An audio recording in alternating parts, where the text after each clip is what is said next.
In the Pledge of Allegiance. I pledge allegiance to the flag of the United States of America and to the republic for which it stands, one nation, under God, indivisible, with liberty and justice for all. Thank you, everyone, for being here tonight. Director Nyquist will not be here with us tonight. Our first order of business is to elect a chairperson for tonight's meeting, and it cannot be one of the regular board members. So do we have any nominations? I'll nominate Mrs. Carmichael. You okay up with for it? Yeah, oh yeah, I'll Okay. accept the nomination. Excellent. Do we have a second? There was a delay. I was waiting for the second, I didn't know. Yeah, that's right. Well, I was just making sure. I didn't want to rope you in You anything. didn't want to stick you No. with something. Do we have a second? I'll second. All in favor? Aye. Any opposed? I pass you the gavel. Thank you. You're welcome. All right, so I will ask that we now move on to approval of the Budget Committee minutes from May 31st, 2023. I move to accept the minutes as presented. I'll second. All in favor? Aye. Aye. Anyone opposed? All right, it's moved. Good bang. Okay, so we'll move on to the budget message from Superintendent Gardner. Thank you, Chairman Carmichael. I do think that because this is a broadcast event, I would ask that we first start just going around the room to introduce ourselves, and we can start up here on the front. Board member, length of service, those kind of things. Okay, first year board member Ryan Mattingly. Chris Shorman, committee member, 13 years, I think. Board member Sean Taylor. Budget Committee member Heather Carmichael for at least 5 years. At least. Brad Wilson, current chairman, Greater Raleigh Public School Board. Brent Belleville, first year on the Budget Committee. Doris Johnston, first year on the Budget Committee. Pete Morris, this is my third year on the board. Tim Washko, my first year on the Budget Committee. And I'm the Executive Director of Operations. Susie Osborne, I'm the Human Resources Director. Jane Nossiger, Business Director. Thank you. And again, I'm Andy Gardner, the superintendent, and it is my job to give you the broad scope of the budget picture and the situation we find ourselves in. Mrs. Nossiger will follow me with more detail, and it is my hope that you will be able to, as you begin to look at the detail, that you will have some idea of the broad outlines of what we're working towards from this presentation into hers, and then also as you look at the document. I have worked presenting budgets in partnership with Jane now. This is our 14th year together, and have just really come to trust and enjoy her. I also would be remiss if I didn't also give credit to Susie Osborne for her tremendous work in personnel this year.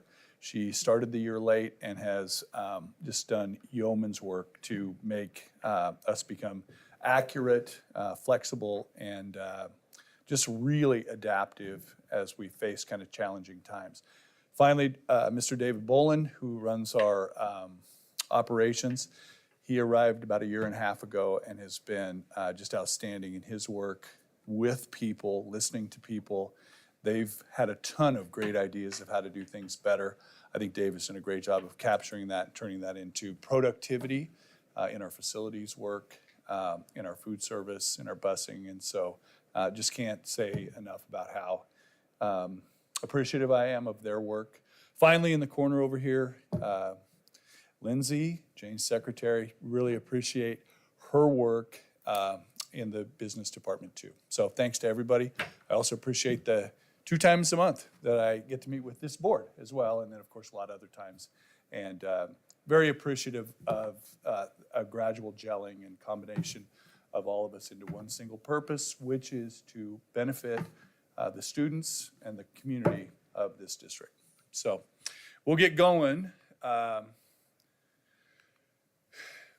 We have some challenges that we face this year.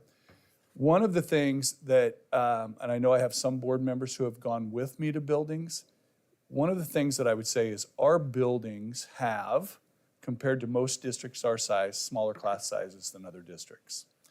They also have really strong cultures in every building that I am in. I see kids that are learning. I see relationships between students and adults. There has at times been a behavior, and obviously post-COVID, we will see that once in a while.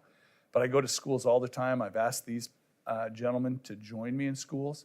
And when you go to schools, you do not see that. What you see are good relationships, kids in class, learning, a structure that allows students to learn in safety.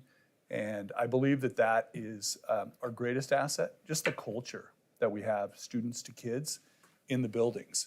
And so that is maybe not going to be shown here, but it also provides a base for us to get through some of the challenges of the current times.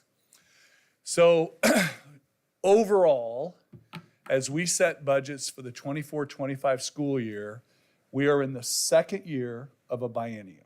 The bienniums run from July 23 to July 25. In July 25, we will have another biennium, the 25 to 27 biennium. The funding is set in the legislature that occurs the spring prior to that 2 years kicking off. So when we get into next spring, January, February, we will begin to work on the budget for that biennium. This biennium, the state had less funds to use than the previous biennium. And we'll show you a graph on that in just a minute. Even though we came out of COVID, Oregon's funding cycle looks a little different. And so because there was a slight drop, we have had to be creative. You can see in the news that districts all over the state are under a little bit of pressure because other things have happened as well. The inflation rate between 21 and 24, those 3 years, we averaged, I think it was 4.5, 8.0, and about 4 again in inflation. So 4.5%, then an 8% year, then a 4% year, right? So we've had a lot of inflation. We have been in contracts during that time that gave pre-agreed to cost of living increases to our unions. So we have been faced with that growing tension, and we have to do something about it. So that's the challenge. Do we keep the schools looking like they look and yet meet that challenge as we go forward and meet the other things we need to consider in the budget? That is it in a nutshell. So the first one is state revenue. This is the graph that I was talking about. The blue is the state's general fund. And you can see that there was right about $30 billion in the state's general fund. That does not all go to education. It covers state agencies across the board. Fish and Game, Department of Administrative Services, Health and Human Services, all those come together in that pot. We generally have a large share of that, something on the order of 35%. But all those state agencies are a part of that. You can see then the 23-25, the blue, actually is a decline. The gold there is the kicker. And you guys probably did your income taxes and were pleasantly surprised at your state number. And that is the result of all of the money that wasn't anticipated as the economy came back out of COVID. Because they didn't predict it, anything that isn't predicted must go back in a kicker. And so we are left then paying that out this year. And if you look, you can see that the income total was about $31 billion between the kicker and the revenue. It's state law, it's what we have, so we just have to deal with that. And then we hope that things will be better. Typically, they show those only on the way up. No one ever schedules in a recession, right? So that's kind of what the assumptions are. And so it is our challenge, and we shared this last year with the Budget Committee, how do we come across these 2 years and meet increase in payments to our to our people, how do we continue to have good schools that aren't massive class sizes? And so it is a work of trying to stay away from the edges and all those things.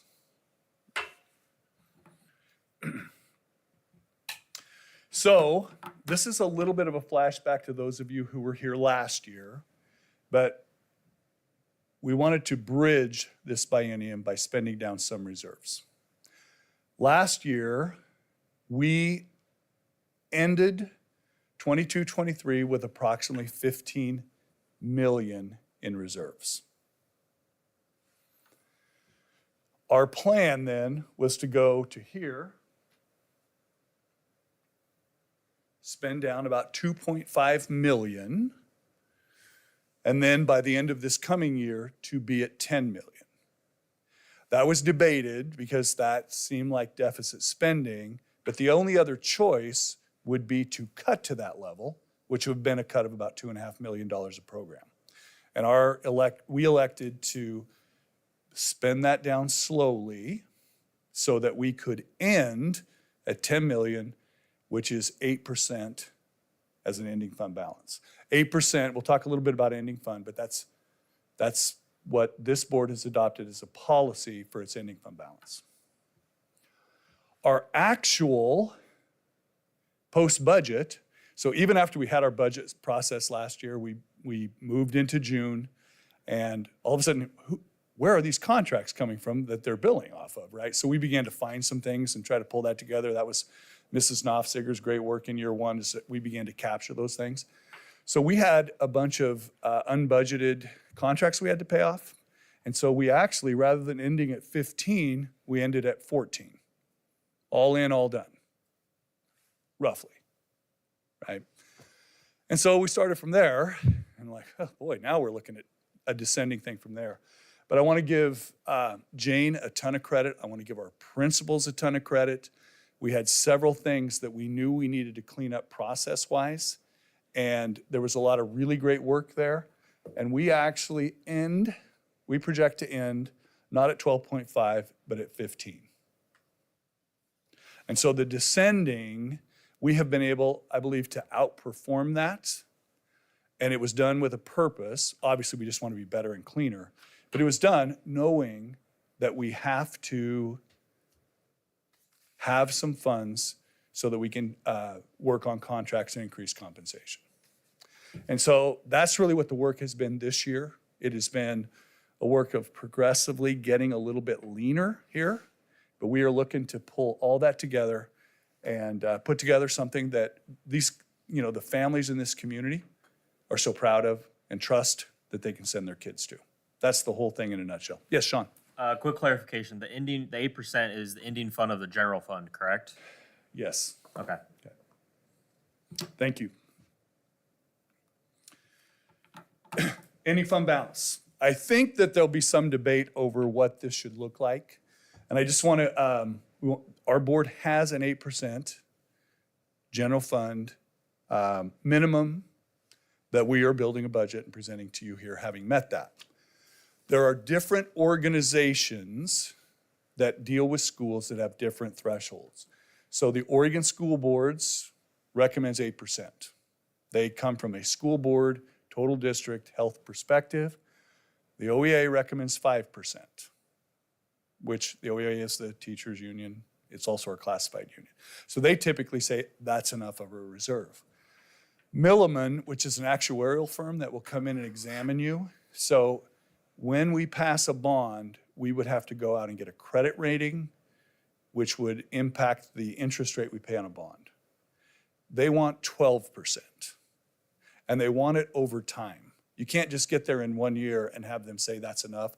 They want to see a demonstrated balance history of 12%, and I forget the number of years, but it's substantial. It would probably be multiple biennium, multiple years, so that they would see that that is the basic business practice of the district.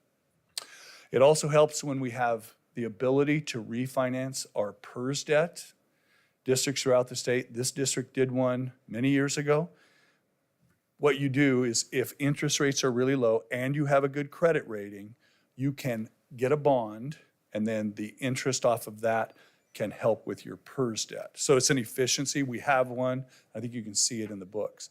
But you can't operate that way very well unless you have a good rating, right? That's a necessity.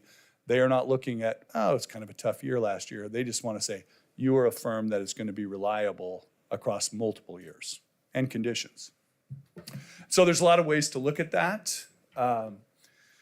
Silver Falls School District, I don't know, have you guys heard about them in the news? Silver Falls is having to short-term borrow because they lost their superintendent business manager February and March because they could not meet their June payroll.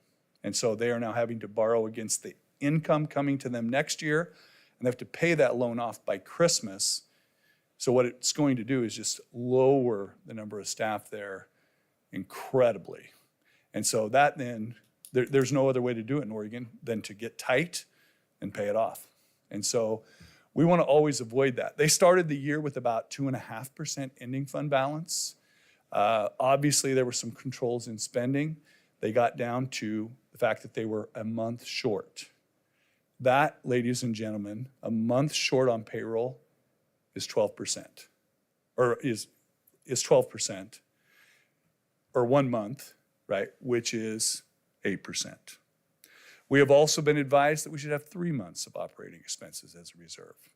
That would be 30 million, which is probably a lot, and it would take a long time. Very few districts probably get into that rarefied air, but we have to think about that the reserve of 8% is exactly the equal of 1 month, right?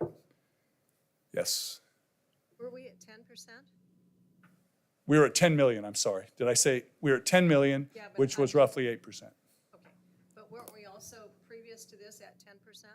And we brought it down over the last couple of years? We were looking to, we've actually been 15, which became 14. Do you want to back up? We planned when we were with the budget committee to be at 15.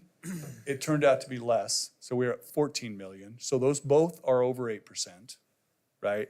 Then we had planned to be at 12.5. We actually are going into next year at 15. So we have What maintained percent is that? 15, we're 127 million. So that's, you want to do that on the calculator, Pete?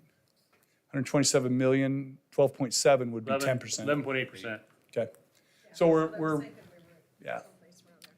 I don't hold out. I'm not predicting that we'll be there as we finish, right? So, but thank you for that question. Anyway, so there's a lot of ways to look at this.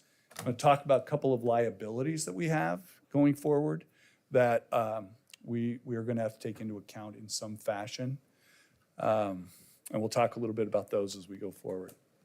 So the flip side of this is our employees side of the story. And so you can see there, 21, 4.69% inflation, 22, 8%, 23, 4.5. It is projected to drop as we go forward.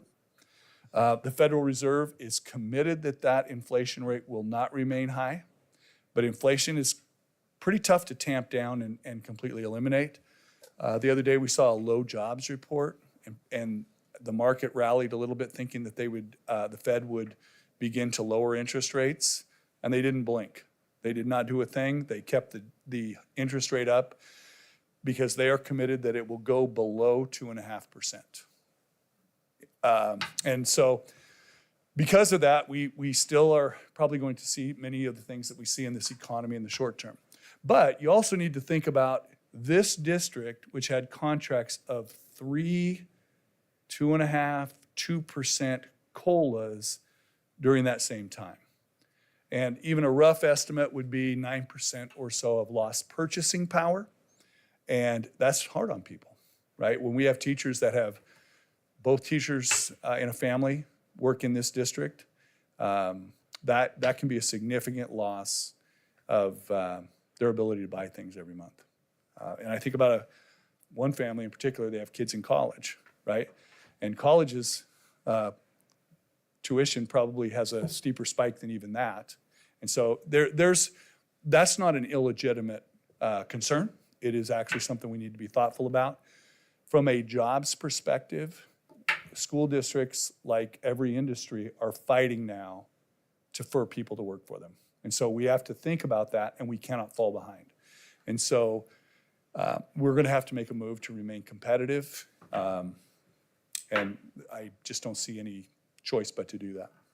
And it's valid. It is also true of our administrators. Our administrators, we did a market analysis on our administrative positions. Similar, we found that they had also fallen behind.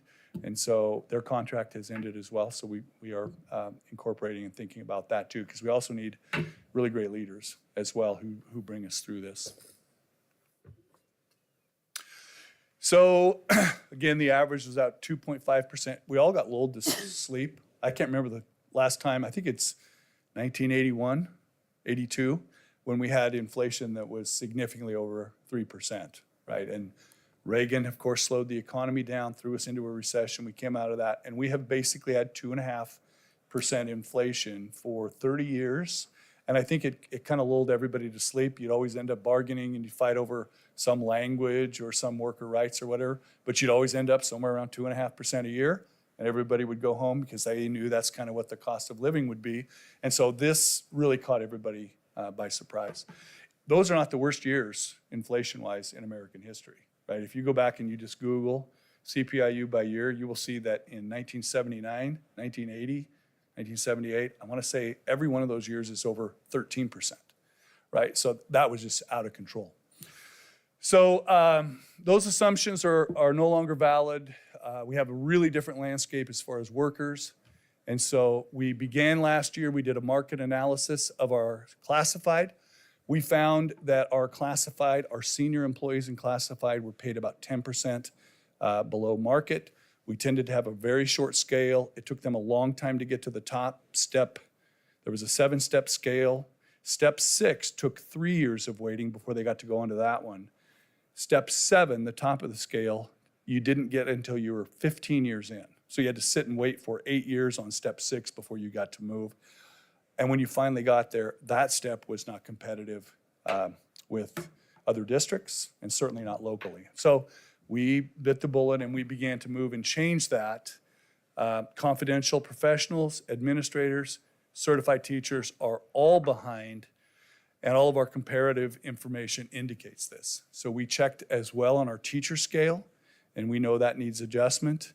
And we shared that with them last year, and they have reflected back that they're looking at that stuff too, right? So they shared it out, and some smart people on the other side of the table. And really, you know, I hope that that becomes a really good objective conversation about how we can balance that out and still have a good district, right? I think that's the important thing.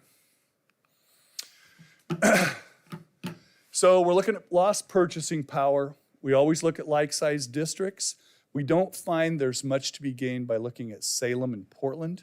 Typically, their class sizes, Salem would think it's a major achievement to have kindergarten as low as 30, and we would think that anything in the neighborhood of 25 would be on the edge of too large, and we're much below that. I want to say the other day that Sue Luther told me that our kindergarten classes average 20. And so we feel like, you know, how do we hold on to that and move forward? And so we don't look at the large districts. We have found a comparative group of districts our size. We do add Lebanon to that, even though it's about half our size and isn't in that comparative range. But we look at those schools because they have kind of some of the same economies of scale. We have similar sized schools. The principals in those districts are working with a similar number of people that they supervise. And so there's a lot of ways that we can match up and just see whether we're fair or not. And so we've got to improve that too. We're not seeing that that's the best. Have to really think about how can we do this without eroding. And then finally, the out years, we want to think and be very thoughtful with these groups. It isn't just catching them up.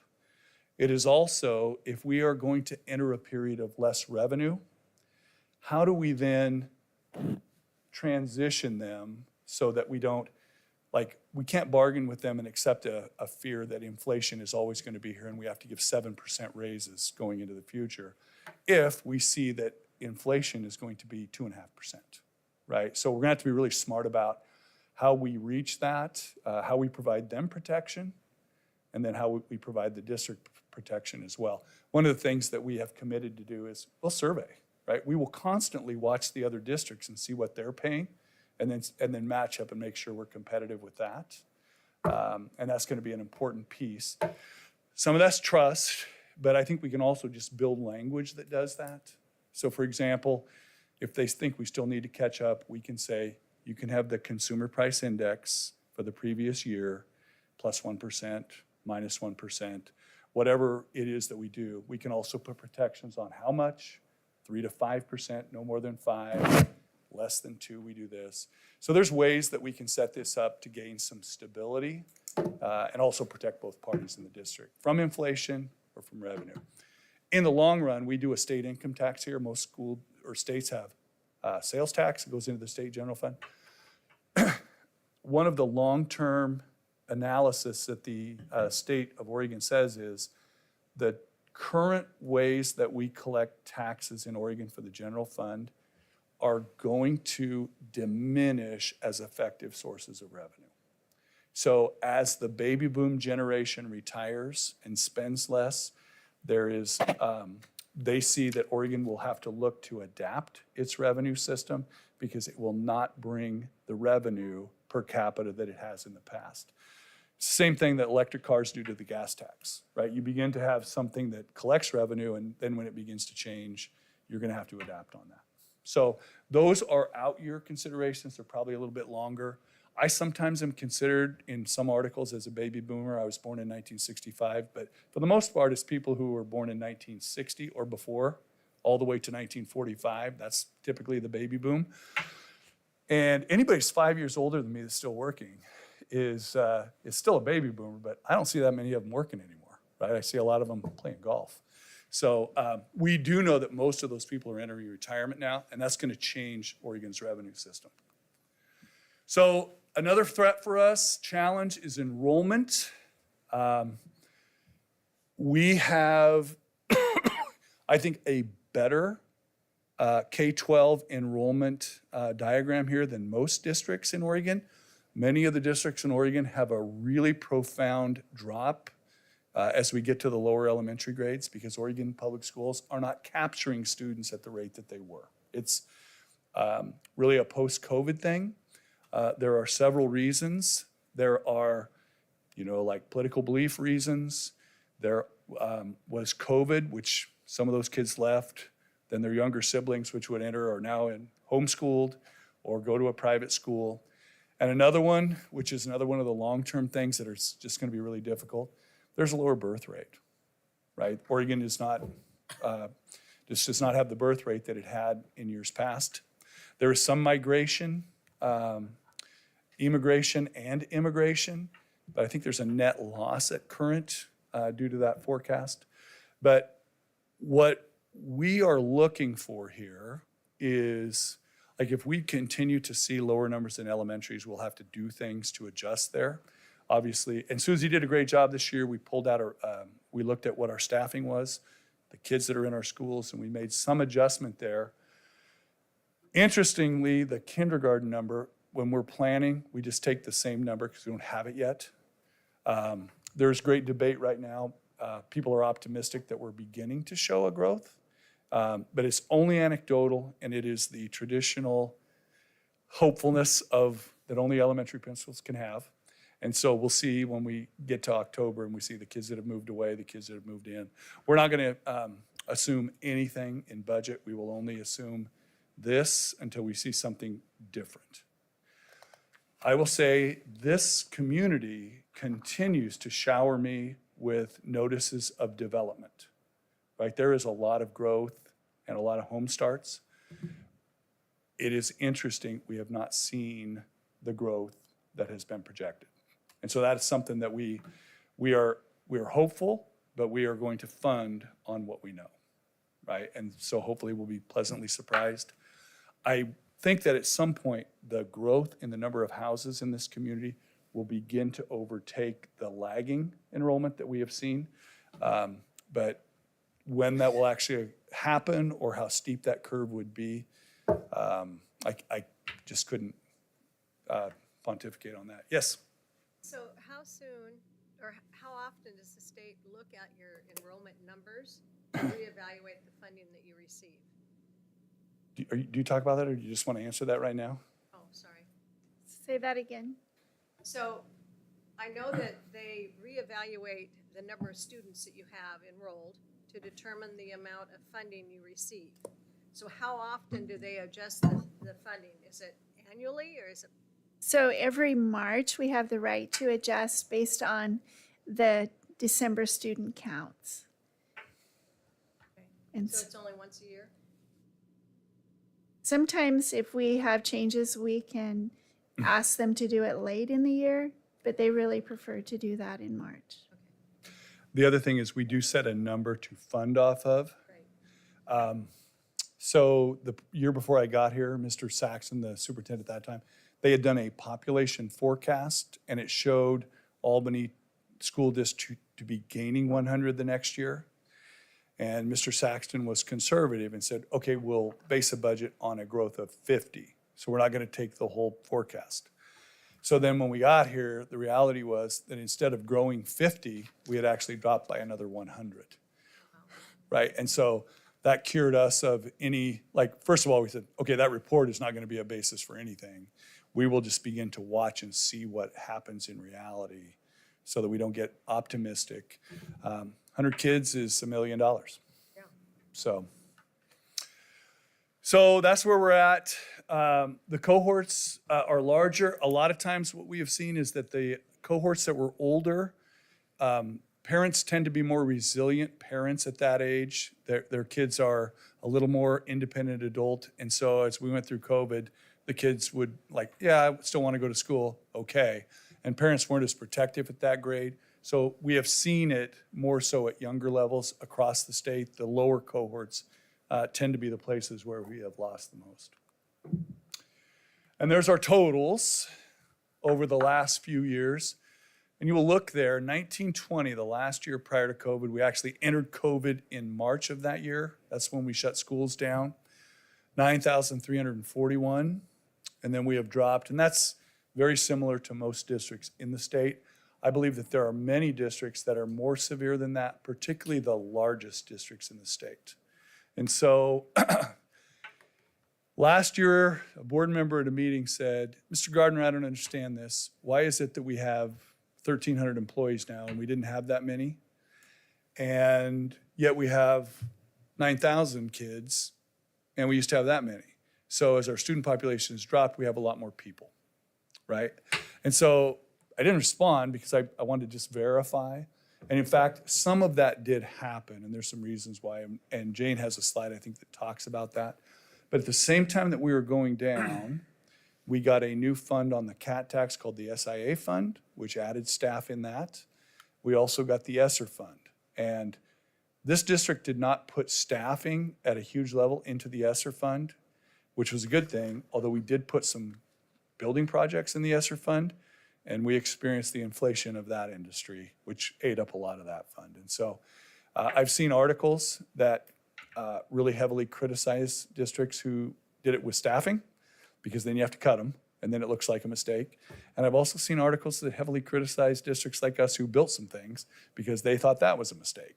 So I literally do not know what would keep a district from having some criticizing what they did. But that is a central thing here. And one of the things that I have to say is I know as we reduce positions this year that our schools will still be good, right? I know we can do that because we are still not to our staffing levels that occurred when we had 9,500 kids, right? It can be done. We're going to do it, and we'll make it. So another threat. Oh, this is, Jane edited this for me, took out all my headline slides. It was good. It shortened the presentation quite a bit. So another threat is unemployment. State and federal law has made our classified employees, who are hourly employees, eligible for unemployment during breaks. And so Christmas break is a break, spring break is a break, and summer break is a break. So the state did not account for this when they funded us. And, you know, the thing about government, they did not address this in the short session because it's only about a month and every legislator only has 2 bills. So they don't, you know, they're really going to be pretty tight around the bills that they want to let because it's their priorities. We hope to get this adjusted during the coming large session, but right now we have a liability in this district and across the state for unemployment for our classified employees in the summer. So Jane had worked with other business managers, I worked with other superintendents, and one of the things we found is we couldn't just avoid that by offering jobs because the jobs themselves were going to be more expensive than just paying the unemployment. The second thing is really hard to come up with that much work when you don't have your kids here, and that's the job, right? And so by and large, most districts have reconciled themselves to, if it happens, we're going to have to deal with it. Legislators have basically said, well, let's see if it's a problem. And so there is a little bit of chicken here. The total liability that Jane calculated for this district would have been $2.8 million if every one of our eligible employees had taken the unemployment. Half of that was 1.4. So we could not put that into our budget and completely cover that whole liability, right? We know that there are some people who don't like to work in the summer. We know that there are people who have a relationship with some other job that they do every summer.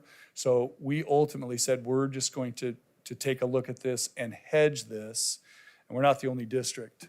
So we currently have about $575,000 reserved for this, and we will look at that, and at the end of the summer, we'll see where we are against that.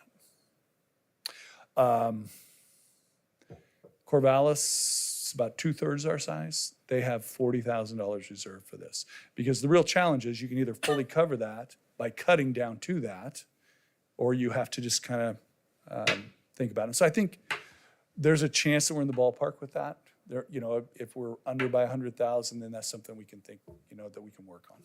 So, but it was just in a year when we were reducing anyway, it just seemed like that would be pretty disastrous for us to go that deep just to cover something.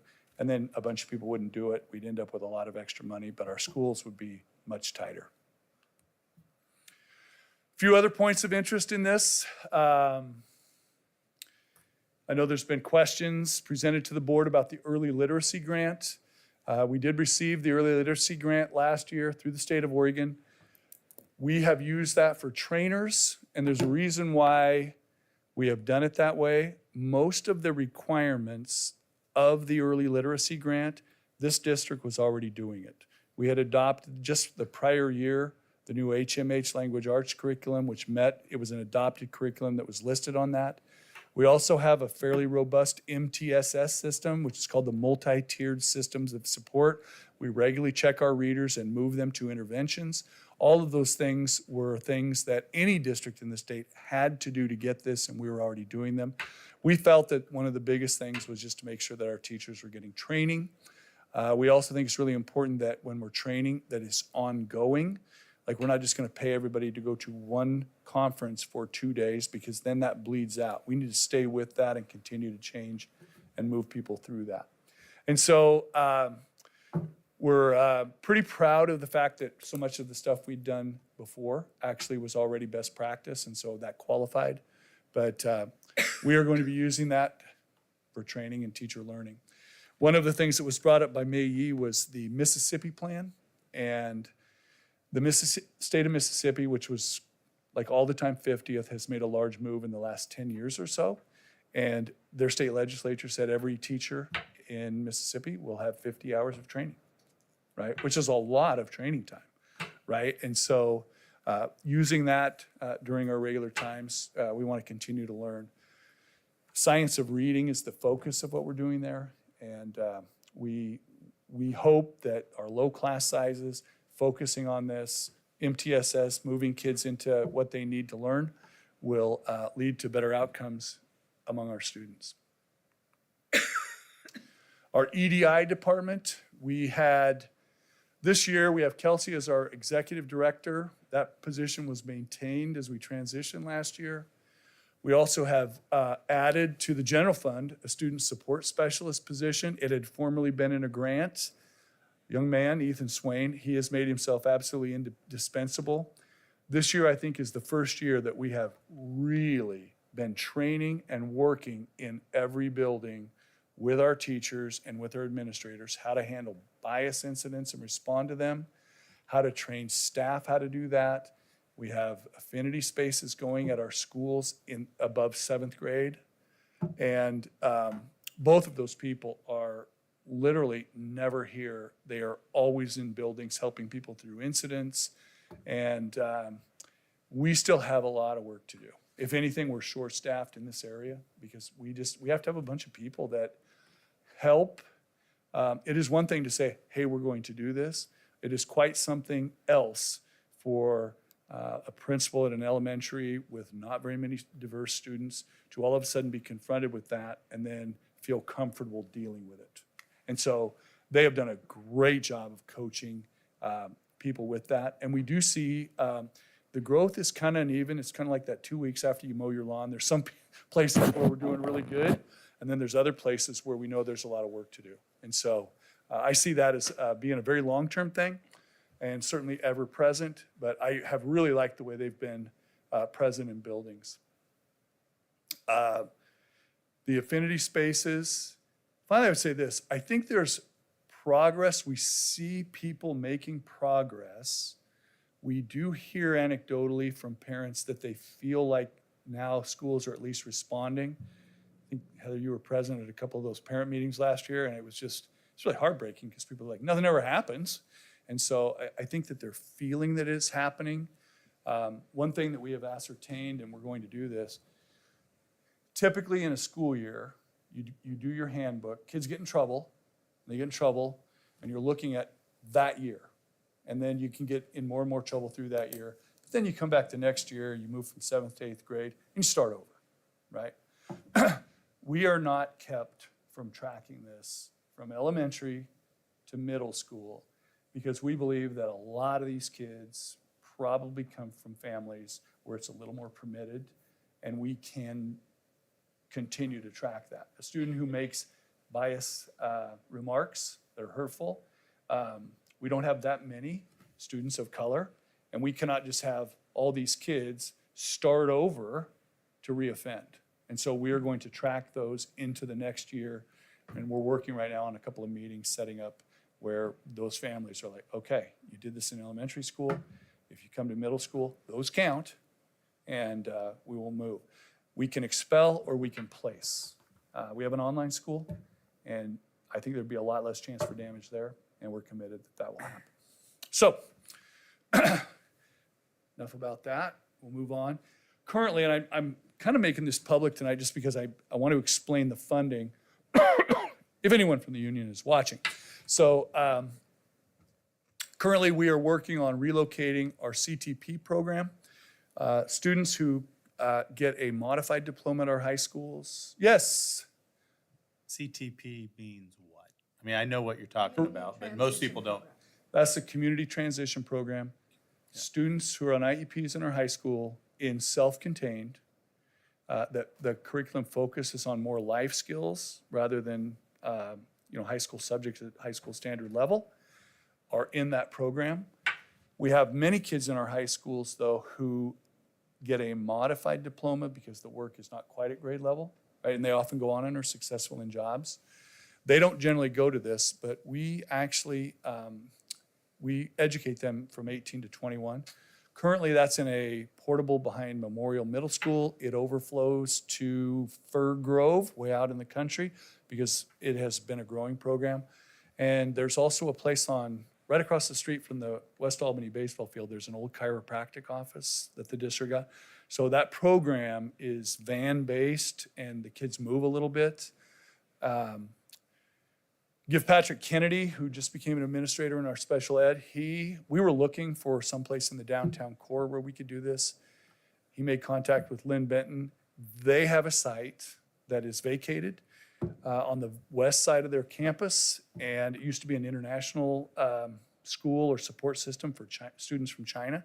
They don't come here anymore, so that's a building that they wish to, actually would sell it to us. And so we have a chance to put those kids there. There's a bus stop. Learning how to use transit is a really important part of that. And we just have to think about how we share the greenhouse with them, which is also right there. Really appreciated Lisa Avery's work on this. She's a great partner for us. Really love Patrick's initiative in setting that up. And so we're going to work on that. And we are not going to pay for it out of the general fund because we have a grant that has been sitting, waiting for this to be used. And we are just about at the end of life for that. And we have, like, I've just been sweating this, trying to find a place all over the downtown.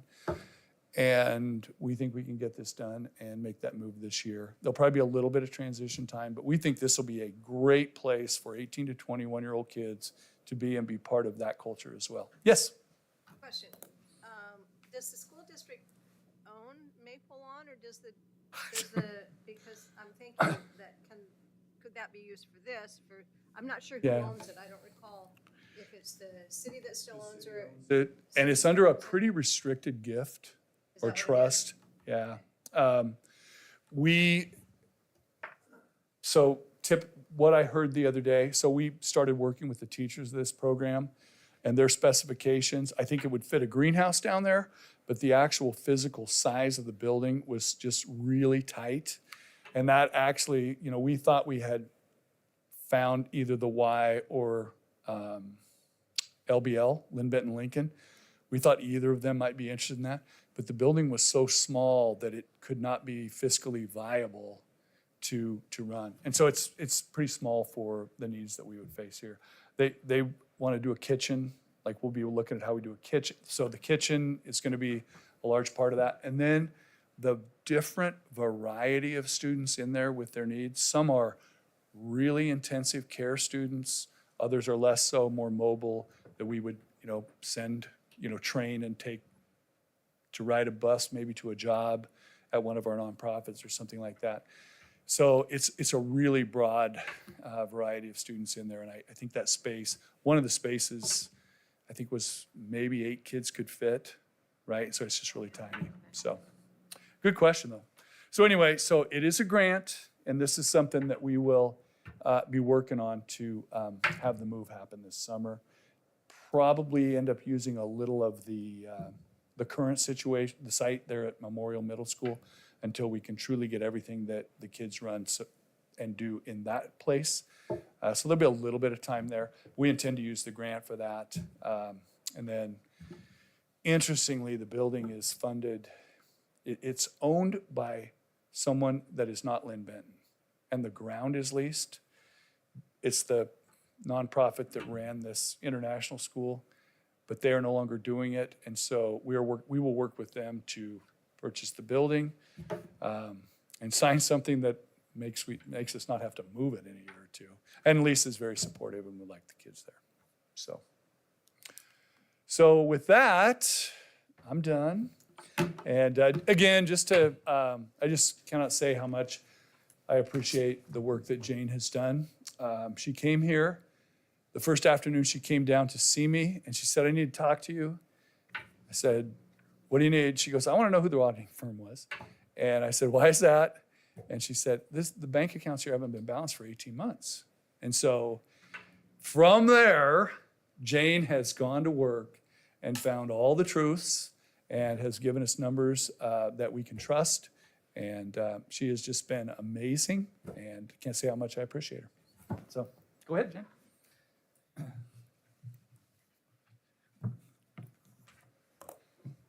Thank you, Andy. So good evening. Andy took you through a broad scope, and I'll be taking you through more detail of the budget. And as we begin to put the budget together, Susie and I met with every principal and each director, each manager of grants. And as we were going through we started those meetings with a 2.3 million deficit, and each meeting was just more bad news as we worked through that. And part of that is the challenges Andy talked about, but also because we have grants that were ending, not just the ESSER grant. There was an ESSER special education grant, an ESSER grant that supported our homeless students. Those all are ending June 30, and those the FTE in them had to move to the general fund. And also, like our IDA grant, it's like almost $2 million. The increase of staffing costs, What was that? What grant was that? the IDEA, Special Education Grant. Thank you. So FTE no longer fit, had to move to the general fund. So those challenges really set up our work as we began to try to balance the budget. And Susie really has just been an amazing partner with me through this whole budget process, and so appreciate that. So as we work to do this, we always kept in mind the priorities, the goals of the district, the goals of the board, that we want to protect the classrooms. And we want to provide a system that will continue to provide for learning. And so the goals that listed are really what we kept in the forefront as we were making cuts. And I believe that we were able to accomplish that. You know, we did reduce FTE, we reduced contracts, but I think it's so important. Our team works really hard, worked really well, and all agreed these are the priorities: to not harm the classroom and to create a system where our students can learn. And these are the FTE cuts that were made. And the 5 elementary cuts actually were due to reduce students. And so we were able to combine classrooms. And so that was an easy cut. The 16 TOSAs, Susie worked with our principals, and they actually are all from retirements or resignations. We do not have to lay off any certified employees at this time. So I'm really thankful for the work of our principals to help us accomplish that. The 11 classified positions, we're still working through that process. And then 3 district office positions. So a total of 35 positions to balance the budget. And that's where we are right now. Remember, Andy talked to you about some things unknown. We're still bargaining with licensed. We still have the unemployment risk. You know, there's always changes, but that's where we are right now. The budget is balanced, and those are the cuts that we made. What is TOSA? That is a teacher on special assignment. So there are licensed teachers that support the classrooms but are not in a classroom. Are the school-based Chris. TOSA, oh, sorry, I should raise my hand. That's okay. Go ahead. How many TOSAs will be left after that? Is that all the TOSAs there are? Or there No, additional? there are TOSAs that are counselors, there are TOSAs that are reading specialists. And so Susie can speak to this, but she worked with all of our principals to leave the schools in the best possible condition to further reading, to further their learning environment. Susie, would you add anything to that? No, but we had in our elementaries alone, we had a dean of students, a counselor, and a instructional coach outside of the classroom. So supports for teachers. And so we looked at people's skills and the principal's skills, and we said, what can this building do without, but still provide an excellent education for students in the classroom? And we didn't touch any teacher in the classroom. I would say in general, it's about 20 left, 16 were reduced. Thank you. So most of the TOSAs are school-based TOSAs, not district-based TOSAs? That's correct. I don't know if you remember last year, we had a few cuts, and though there were a couple of district office TOSA positions that were cut. Oh, okay, yeah, I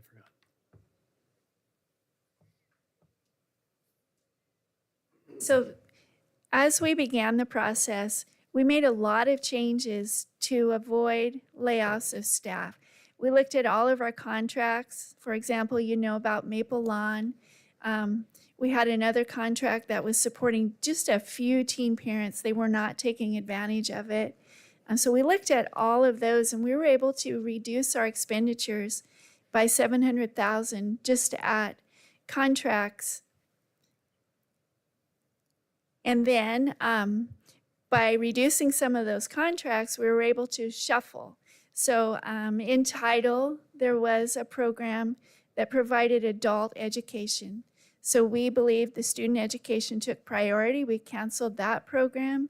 We moved Tangent Elementary Preschool into Title, and it freed up more flexible expenditure authority in SIA. So we saved 2 teaching positions through that whole shuffle. So I'm so appreciative of all of our grant managers to work with me to make a lot of changes to avoid having to make further cuts. And we also, as we planned ESSER expenditures, the capital projects came in less. So we are able to have a carryover to support summer school. Summer school takes place in the summer. The expenditures will be after July 1. And so we are able to continue summer school using our ESSER dollars. And Andy talked to you about the spend down of the ending fund balance. That $5 million made a big impact. And again, we delayed our curriculum purchases. So all of those changes together saved a lot of FTE. Jane, I think on the slide there, you mentioned that you're planning the ending fund balance in this budget to be at 8%. Yes, Okay, I just wait. 8%, which is $10.6 million. Okay, yeah, thank you. So, question, on the delayed curriculum purchases, didn't you also delay that last year? Yes, we did. So how is that going to impact us in the future? It's not untypical that districts will not be able to stay on the state's adoption schedule. Okay. So, but obviously, that's an important component that we don't want to neglect. But they have a very tight 7-year schedule. COVID delayed, and it's set up. So typically, social studies would be a relatively inexpensive PE. Your big 3 are language arts, every grade, mathematics, every grade, science.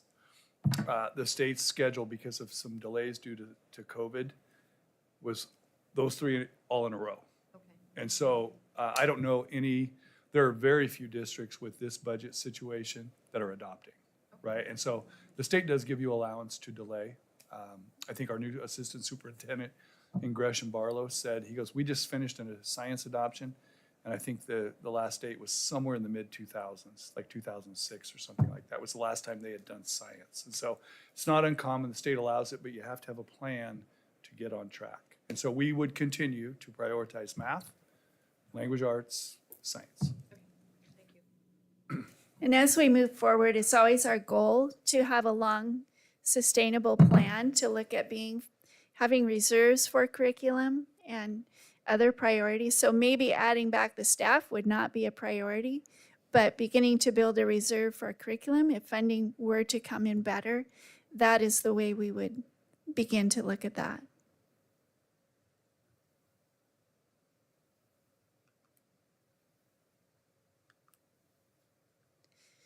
And this graph shows you the ending fund balance across 5 years. It shows what you had referenced, Doris, that we were at 15 million and we'll take it down to 10. And then the next line, the salary and benefits, that shows across the years. So if you look at between 2021 and 21-22, that's the year that after COVID, we added the 3 TOSAs in all the elementary schools. We added nurses and counselors. So that increase was not because of salaries, that was additional staff. And then you look between 23-24 and 24-25, also increasing 10 million after reducing 35 FTE. So it shows you the impact of the cost of living increases for salaries and the PERS pickup, workers' comp, unemployment, all those pieces have a big, big impact on our budget. And You had Sean? the projected for the 10 million. Does that include anything?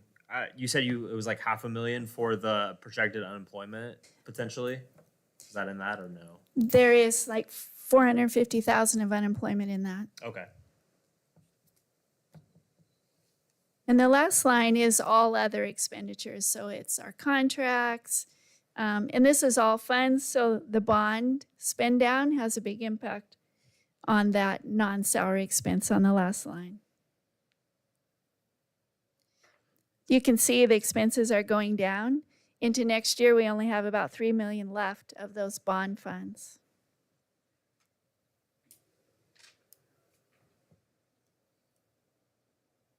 And this graph just shows you what the majority of our general fund is. Salary and benefits are 81% of the total general fund. And 81% is really typical. That's, at North San Am, we were always 80%. But at that time, subs were part of it. Substitutes are now contracted. They're not in that. And so to have our salary and benefits still be 80% without the sub expense is reflective of the increased cost.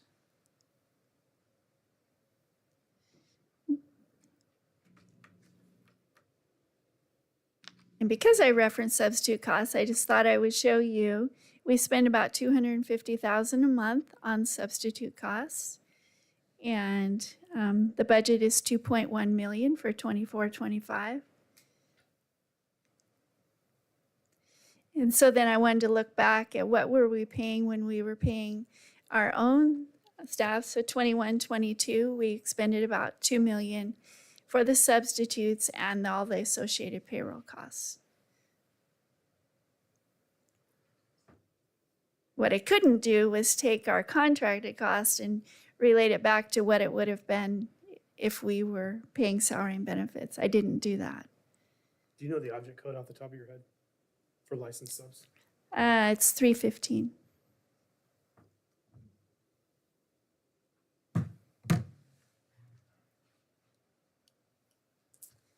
So this chart shows you our state funding components. So the first line is the average daily membership of students. So it takes the total attendance of all of the students for the year, and you can see across, we're projected in 24-25 at 8,925. So 22-23 and 23-24 were adjusted this year in May by ODE. They actually subtracted 100 students from both years. And that was a new experience for me to have an adjustment this late in the year. I've learned that that's very common in large districts. So then the weighted total at the bottom just shows you the total with all of the components. The IEPs, our students in poverty and foster care, all those components make up the weighted average for our students. And then the bottom shows how much they pay us per student. Starts out 5 years ago at $9,000, we're up to almost $11,000. This year we have seen an increase in that because of the reduced enrollment across the state. Can I add, Jane? Yeah. We've had some people over the last couple of years, and this happened as well in Staten, where people in the community will take our total budgeted number, which you'll see at the bottom. They'll divide that by the number of students and say, you guys are getting like $23,000 a kid. You've got way more money than you continually claim. Just to note, the total budget also includes our bond payment, things like that, that greatly increase the scope of this budget, but cannot actually go to kids. Go ahead.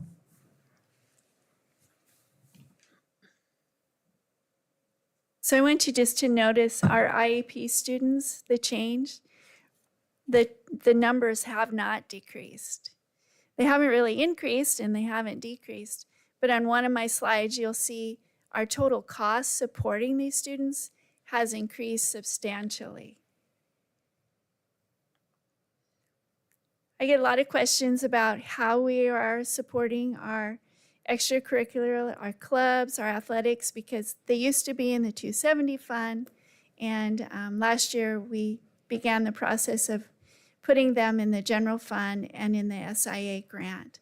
So the budget is for all of our coaches, our refs, those components is now general fund. And then the middle school is in the SIA grant. It's about a $100,000 budget.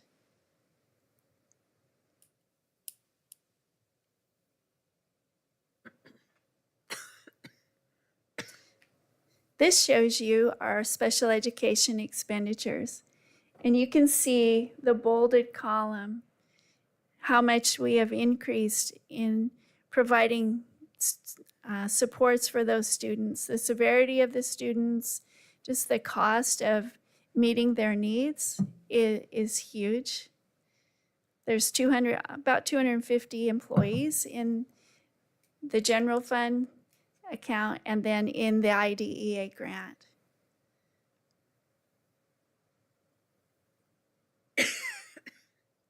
Any questions, Ryan? You switch special ed directors right in that second column right there. Yes, I know. A huge Thank you, change between 21-22 and 22-23. And between those years, there was not an insignificant or a huge increase in our salary and benefits. You know, that was still the 2% COLA year. I'd have to do research to figure out exactly. It had to be number of staff. Well, the COVID year, you know, I always had a bunch held back for people that showed up I didn't know about, and I didn't spend them that year. Because the kids weren't there. Okay. So we ended up not spending a ton of money that year that I expected to. Than higher positions that I would have thought, that I thought I might need. So that would have been 21-22? Yeah. Okay.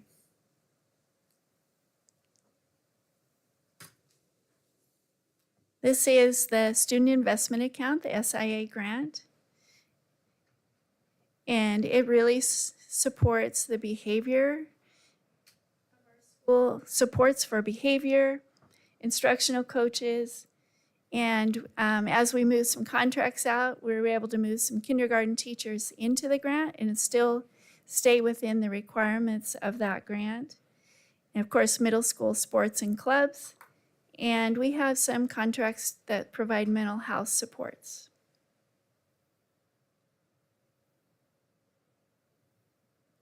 I think there's about 50 FTE in that grant. And this shows you our leases for the buses. And you can see the top line in the blue is decreasing. We paid off a lease in 22-23 and again in 23-24. And Dave has worked with me. We delayed purchases for a year.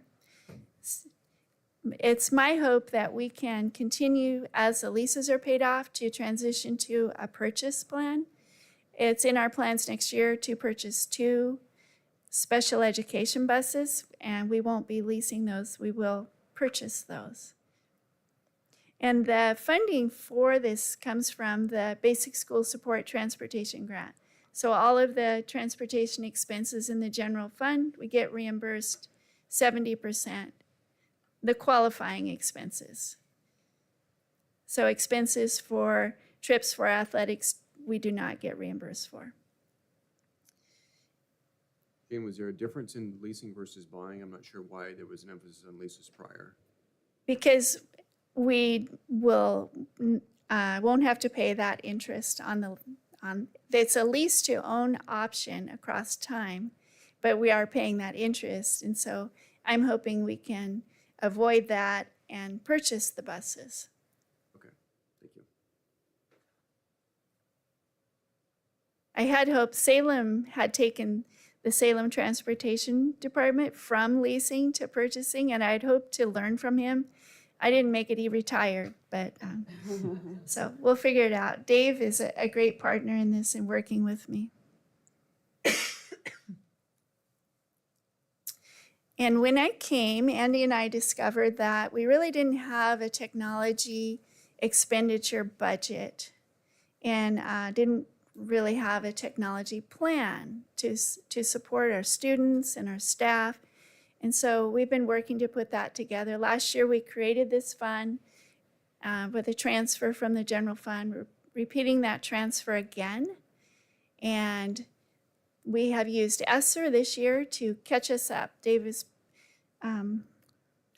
been purchasing Chromebooks and updating our staff computers.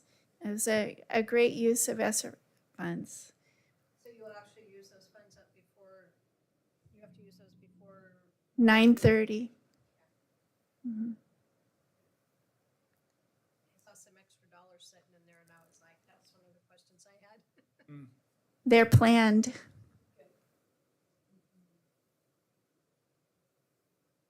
Do you have anything, Dave, you would add? Okay. And also, we are starting a facility capital projects fund. The need is way, way greater than the transfer that we could have from the general fund. It's $300,000. We did it last year. We're doing it this year.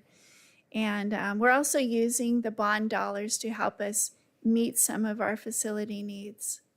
There are lots of safety needs, lots of facility needs. And so our hope is to build a reserve that would support us, air handling system goes out, something goes out, that we have funds that can help us and avoid impacting the general fund. So that's our goal. The cat tax part of this, isn't that something that we have for, I know we spent down with the bus barn. You mean the excise tax? Sure. That is a separate fund. And that one is limited. You can use excise tax for purchasing property or building new schools. It's restricted. Mm-hmm. And interestingly, this year, I think with high interest rates, our typical income, when I got here, looking back, was $700,000 to $800,000 a year in construction excise tax at so much per square foot of new construction. And I think, what was it, less than 300,000. Mm-hmm. So we have seen a real curtailment in those in the last year, probably due to the interest rates. I know that there's still projects on the books, but it has not generated the same amount. That's my last slide. Questions?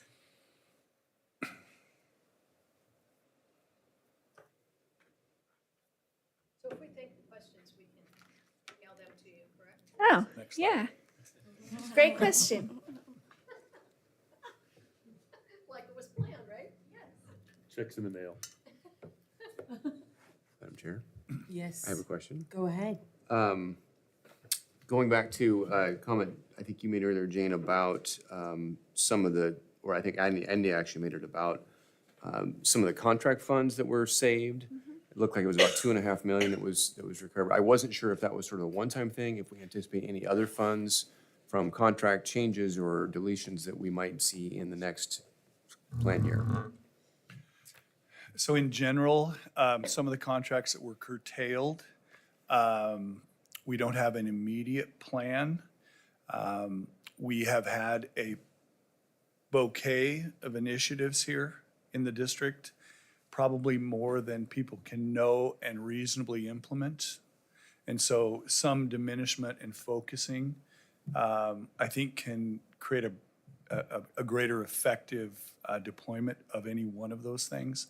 And so, an example, I think I saw 8 different initiatives in one building last year. And that's a lot. When you think about the limited amount of time we have to train and to really point people in a given direction, that is like far beyond what people can know and do and implement and practice and get better at. So we think that there's a chance to really clarify and begin to nail a few things down in this year, and then just be really thoughtful in the future about how we go about that. Because when we, if we're paying contracts for all these different things, how do those people compete with each other to have the attention of the leadership and staff? I guess my question in asking that was, is there anything in the current budget where we think we're going to save some additional funds in those contracts? I don't anticipate that. I think we're pretty lean and Okay. pretty tight about that. So I don't know that there's any other tight. I will say, though, that I think that there are more efficiencies. So you'll recall that we started the year at 14. We thought we were going to be at 15, and we started the year at 14, and we were planning to go down to 12 and a half, and we actually ended at 15. So I think that's a really good performance against predicted, right? And I think there's more water there to be squeezed out of the towel. Do you We know have where that- several things. Where that 2.5 million is, like what you didn't spend it on that you expected to? Last year, Jane told me at the end of the year, we had $500,000 in exception time cards. Yeah. Right? We basically had a full-time employee processing exception time cards all the time. And they were not designated to go to a given fund. They just hit the general fund, right? And so beginning to clean that up and tighten it down, I'd say we're 80% done there, Okay, right? So we feel like there's more work to be done. It's probably more marginal than that huge gain of just saying, hey, we're not doing this. That you have to have a code that goes to something that you have the ability to spend, right. right? And so there were things that we began to do, I think, that began to really change that number. The contracting, we've also said, if there's a contract signed, Jane's office needs a copy of it. We need to know the signed contracts in the So district. maybe there's a larger, so maybe there's a more overview question is, of the 2.5 million that you're having an ending fund balance you weren't expecting, do you think most of it's staff expenses, staff-related expenses? Some of it was just learning more about the grants and being able to utilize the grants, put expenditures out of the general fund into grants. Oh, okay. That was things a you portion of budgeted in it. the general fund and of spending it out of grant. Correct. Gotcha, okay. So the other thing I would say, Ryan, is it's kind of a slow process where we're trying to capture multiple things. And so all of those are kind of combining to create more efficiency. But we know that we have some things that we still haven't grabbed yet, Gotcha. right? Okay. So that will just take time and building of procedure to get those. An example would be the charge cards, right? Amazon comes to our schools as often as it comes to you guys' homes. And Right. so we're still having to kind of grab that a little bit and start turning that into a structured payment schedule, a PO schedule. Okay. Is it, before any, is it realistic, it's probably not fair if I ask you about specific object codes. I wouldn't expect you to have them all memorized. I used to have a cheat sheet, so I'll just write them. We can look them up. Well, I Yeah. can write them down and send it to you later. There's just some that moved a lot, so I was curious if you knew why. You want to try it or just email it to you? You can try. Most specifically, I guess, 311. Instructional services. Yeah, I don't. You don't know that one? Okay, I suspect it's edX, but I thought, I'm surprised the number's still as big as it is, so I'll email What's the you. number? 311 is the object code. What's the amount? The budget number this year is 538,000. I don't think we have any learning contract at that level. I mean, in 21-22 it was 113,000, so that's why I'm looking at it, because Okay, it's that's a good up question. 400, yeah. Okay. There's a couple like that, but I'll just email them to you. Okay. Good question. Okay. Any other questions? Charlotte, this is more of a comment than a question. One of the things that I'm very appreciative of over the last 3 years is that budgeting has become more directive.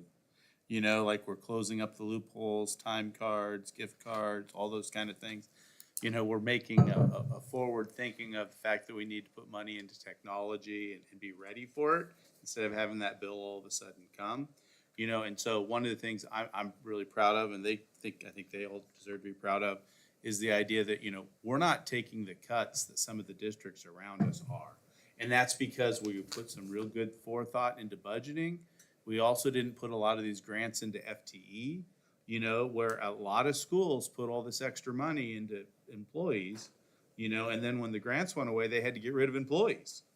You know, there really was no forethought in it, and it really was kind of the thought of, well, they're giving it to us now, we'll get it forever. That's not how it works, you know. I mean, I went to school a long time ago, but there's a lot more people in schools now than you can imagine, whether it be a counselor, nurses. I mean, all these things didn't exist. You know, we have social workers in the school. I mean, most of us who are old enough to look back at that, none of those people existed, you know, and now they do. So school has a lot more expenses, and the fact that we're getting control of the budget and using some forethought in it is a huge reason why hopefully we're not going to have to RIF anybody. You know, we're going to get to do that within retirements and everything else. And that's all on these folks up here doing a great job with that. So I'm really happy about that. You know, we're not, you know, you read the doom and gloom from Salem and Portland and, you know, Silverton, and it's It's like, wow, so that's great work. Madam Chair. Yep. I had a opportunity to have the budget in my hands on a slow Sunday, and I actually got a chance to go through every page and read it. And I wanted to publicly thank Jane and Lindsay and anybody else who worked on this budget. It's incredibly well put together. It's easy to understand and read. I have some questions on some of the numbers, but I understand where to look and how to go about it and what it's all about. And so this is the first budget I've got a chance to look at with this kind of clarity, and I really appreciate it. Go through, and I know you've looked at plenty of budgets. If you have questions. So obviously Jane is a cog in Lindsay's work as well. But I also think that the people in the fund management, Bonnie Dietrich, John Dilbone in the back, I think everybody has really taken an approach to this that it's a teaming, right? Several years ago, and Susie and I think Brent will also remember the days when pretty much you were on your own to sequester a piece of your budget to like make equipment purchases, things like that. And so there were different levels of, like a bigger school could do that probably better than a small school. But everybody in the first year was like, I gotta save that money because I need to redo my office. We find that that's gonna be a lot more efficient if we can put it all together in a fund and have someone with the organizational talent of Dave Boland to make sure that they are ordered and structured, and we carry out those things. And so then there can be an interdependence from the district office out to them, but there's fairness as well and a greater efficiency, right? So it gives us the chance then, not for every building to be sequestering money and maybe holding $300,000 in total as they work to save towards that project. We can actually account for that more efficiently, do that over time, and actually perhaps have a better ending fund balance, which can save teacher jobs, right? And so there's trust there, because when people give that up, they're like, I'm giving up my great dream to redo my office. So we have to think about that and make sure that our schools look good and we're taking care of the buildings that need that. And so there's a big teaming that slowly has to come together. And it comes together because people trust them, and they've done a great job. No, it's evident. I just add a comment. Nobody ever wants to cut staff. That's not ever a wish of anybody, but the way that you've gone about it by going to the building level and kind of basically individualizing what that cut might look like is really that's really a positive process. Having lived through different processes than that, I just appreciate the work that's gone into that, and allowing the people that know that building to help guide those decisions, I think is really valuable. I appreciate that you've taken the time, and I know because it takes a lot of time and effort, and you got passionate people at those buildings that are gonna fight for every person in their building and all those things happening. So thank you for taking the time to do that. That's Susie Osborne. I just want to say that she's really tight on the numbers and the detail of where everybody is. And she's really good on the people side of that equation. So coaching people how to have the conversation, having the conversation, developing the great ratios accurately to have those conversations, and then people can see, oh, I might be a little up there. And so tremendous kudos to Susie for her work. I just want to say thanks for recognizing that, Brent, because the principals in the buildings did an amazing job. And I was in awe of their leadership and their ability to say, these are my skills, and I can step up in this case, and these people together, we can do this. And we found a place for every person in our buildings, and you're exactly right. They did an amazing job of making those decisions because they're in those buildings every day, and they know.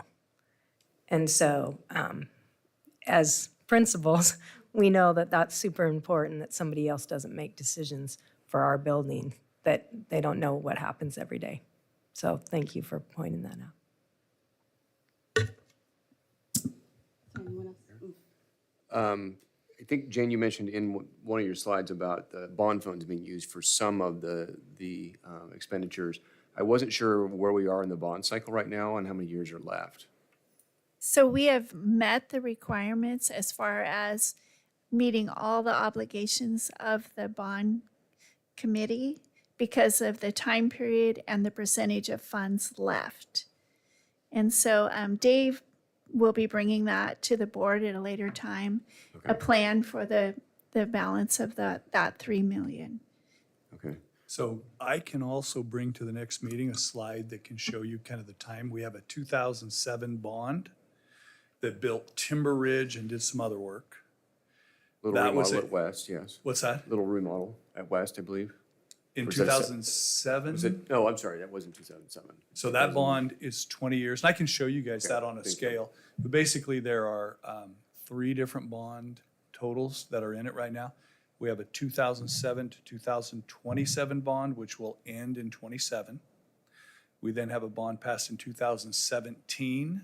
Okay, that's what I That think. was the West, Oak Grove, Meadow Ridge. That goes till 37. And so there is a point, and then there was a third one where that 2017 bond, they didn't issue all the bonds right away, and then they came back a year later when they saw construction costs going up and issued all of them. And so that, it's kind of like the other bond, but it's, I think, 2 years behind cycle. And so we will have this tax rate, it will drop in '27, and we can just show you that by year. Just show you a slide that just kind of gives you that lined out. Thank you, yeah, that'd be great. And Chris, I'd like to say that our Director of Facilities, Lauren Stanley, has done an outstanding job of meeting with every principal and developing what are the needs in your buildings and identifying those needs. And we kind of have a 3-year plan that we'll be bringing to the board about what projects will be tackled with that remaining funds. Currently, we have a HV mechanical at Sunrise going on this summer. I got it right for you. I did hear there's air conditioning in the office, though, I think. Well, that would count for the air conditioning. Okay. And that's about a $3 million project this summer. And then the remaining funds, we'll have a plan for how we're going to spend those remaining funds. But very much scripted on building needs with building principals. Marty would love to have air conditioning, I think. Yes, he would. Yeah.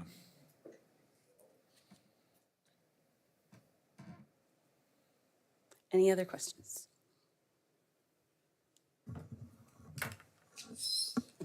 Pete? I'll move to adjourn. All right. I'll second. All in favor? Aye. Any opposed? All right, we'll adjourn.